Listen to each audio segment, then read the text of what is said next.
Papunta ako sa mga lugar na kinatatakutan ng maraming Pilipino. Abu Sayyaf Group is trying to develop solutions in the Stress ko talaga!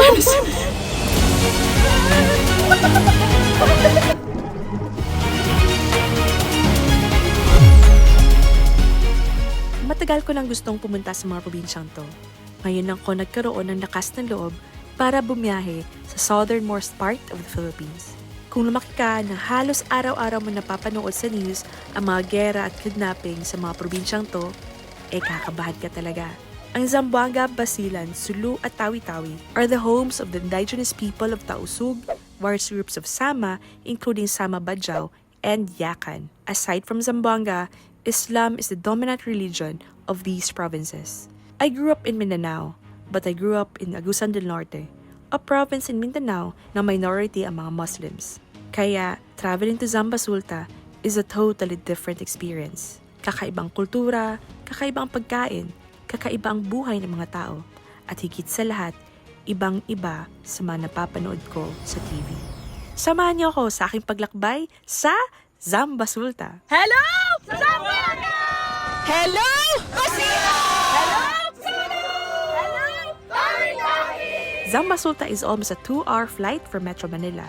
Bawat probinsya ay iba-iba ang kultura dahil iba-iba ang naninirahan ng mga indigenous tribes dito. Kaya bawat probinsya ay kakaibang experience. Ang unang probinsyang pinuntahan ko ay ang pinakadulong probinsya ng Pilipinas, Tawi-Tawi.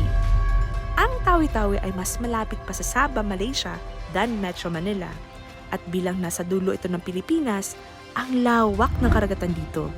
Sa Tawi-Tawi makikita ang first mosque in the Philippines, the longest sandbar, and Venice of the South, si Tangkay. Isa sa hindi ko malilimutan na experience sa Tawi-Tawi ay ang pagtabo-tabo. This is very interesting. Super interesting. Look! A local weekend market. Barter trade still exists here. And aside from fresh mga produkto, sobrang mura pa.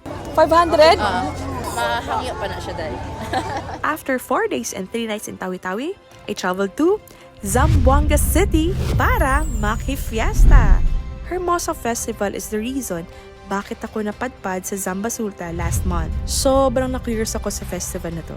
Hermosa Festival is a Catholic feast in honor of the city's patron saint, the Nuestra Señora de la Virgen del Pilar.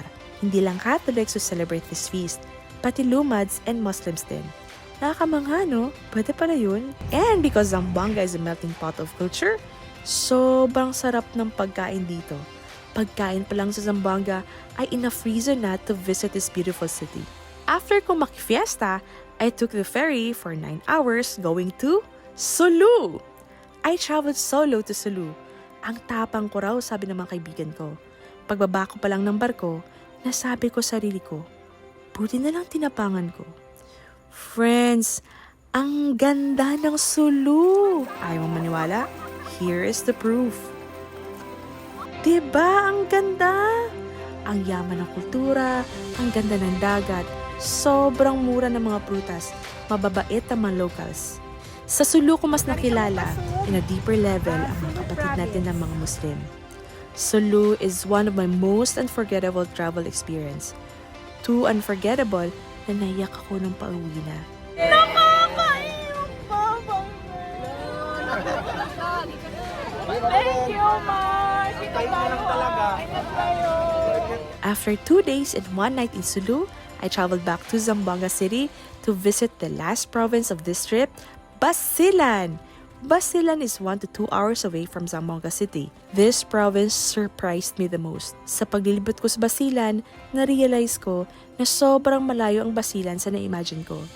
Tulad ng maraming Pilipino, ang unang sumagi sa isip ko pag Basilan ay Abu Sayyaf.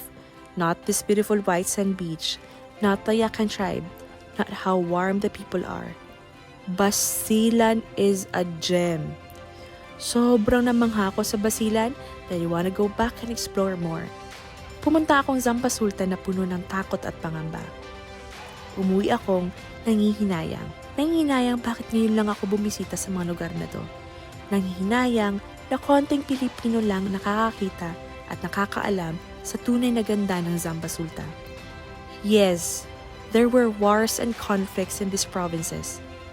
But it is not the entire picture. What we see on the news is not the entire picture of Zamba Sulta. What we do not usually see are their wonderful nature, their rich and beautiful culture, and how warm and welcoming the locals are. My Zamba Sulta trip was life-changing.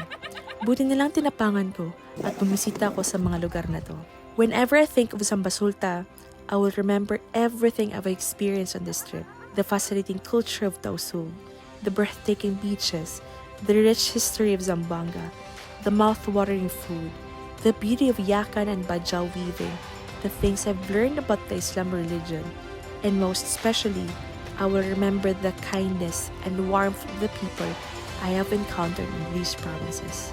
This trip transformed how I see Zamba Sulta, challenging long-held perspectives, influenced by decades of stories told by other people. Zamba Sulta deserves a chance to tell their beautiful stories and showcase their beauty. Join me on my Zamba Sulta adventure and share this video to spread the beauty of Zamba Sulta. See you in my next video. Bye!